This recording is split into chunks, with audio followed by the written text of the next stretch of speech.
A place away from urbanization, suitable for meditation and silence, completely arid areas which alternate with lush oases. The desert of Judea preserves natural and historical riches. Along the way, we were able to observe a special combination. On one side, desert landscapes, and on the other, the Dead Sea. This is the lowest point on Earth, about 400 meters below sea level. Peaks acquire different colors and shapes every time, rock formations carved by time.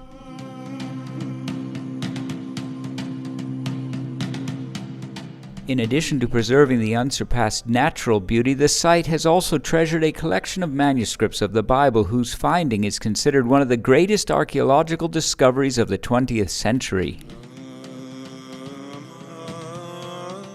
In the Qumran archaeological site 40 kilometers from Jerusalem, scrolls of all the Old Testament books except that of Esther were found. These texts, known as the Dead Sea Scrolls, date back to the 3rd century BC and the 1st century of the Christian era.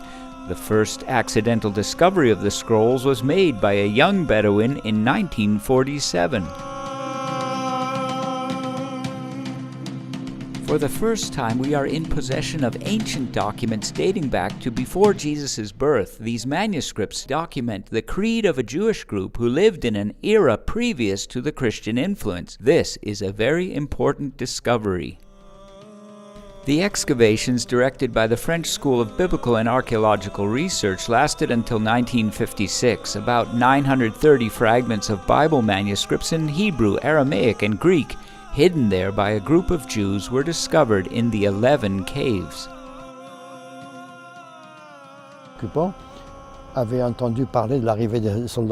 The Essenes, having heard of the arrival of the Roman soldiers, took the most important scrolls from their libraries, put them into jars, and then hid them in the nearest caves.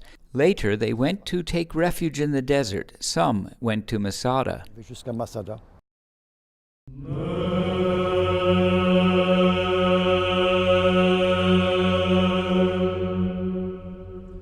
In addition to guarding the scrolls, the Judean desert has preserved some chapters of the history of religious life. Being a secluded place, it has attracted monks and hermits who wanted to devote themselves to a life of contemplation. In this wilderness lies the Saba Monastery. Built in the 4th century, it is one of the oldest monasteries in the world.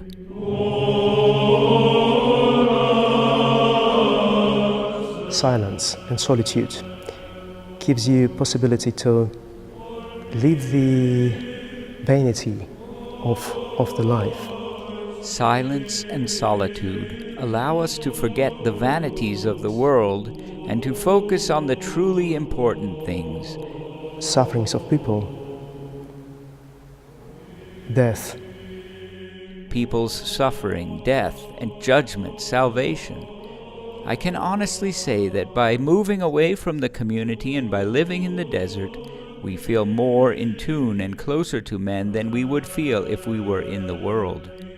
Connected and closer to our people than we were in the world. The monastery built by Saint Saba preserves ancient traditions. One of them is the no entry to women, who can only enter what is called the Women's Tower. St. John Damascene, a doctor of the Church, who laid the foundations of Christian theology, lived here.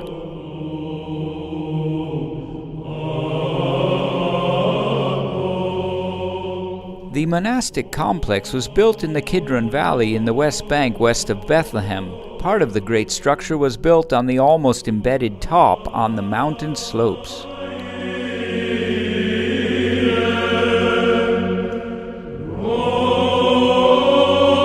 Sometimes I hear that kind of opinion that some people think that monks flee from the world and live only for themselves, divorced from reality.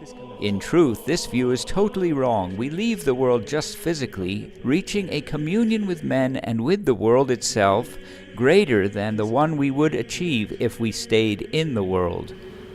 To be more with people and more with the world than we can be being inside. Place of refuge, escape from the world, contact with God. The Judean rocky and desert hills with the beautiful landscapes and the treasures of history and spirituality still attract tourists and pilgrims.